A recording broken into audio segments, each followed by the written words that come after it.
जिस समय रावण मरणासन अवस्था में था, उस समय भगवान श्री राम ने लक्ष्मण से कहा कि इस संसार से नीति, राजनीति और शक्ति का एक महान पंडित विदा ले रहा है। तुम उसके पास जाओ और उसे जीवन की एक ऐसी शिक्षा ले लो जो और कोई नहीं दे सकता।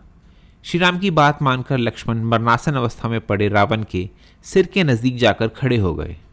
रावण ने कुछ नहीं कहा। लक्ष्मण जी वापस राम जी के पास लौट आए।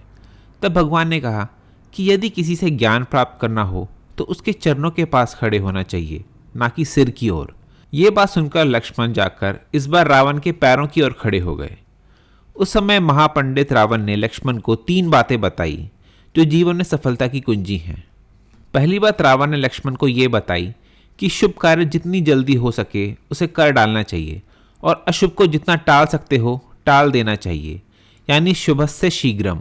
मैं श्री राम को पहचान नहीं सका और उनकी शरण में आने में देर कर दी, इसी कारण मेरी ये हालत हुई है।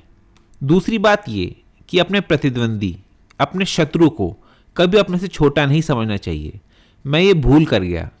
मैंने जिन्हें साधारण वानर और भालू समझा, उन्होंने मेरी पूरी सेना को ही नष्ट कर दिया।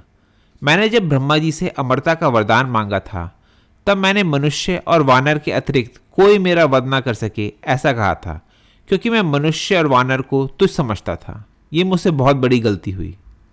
इसके बाद रावण ने लक्ष्मण को तीसरी और अंतिम बात ये बताई कि अपने जीवन का कोई राज हो तो उसे किसी को भी नहीं बताना चाहिए। यहाँ भी मैं चूक गया, क्योंकि मैंने विभीषण को मेरी मृत्यु का राज बता दिया था। ये मेरे जीवन की सबसे बड़ी गलती हुई।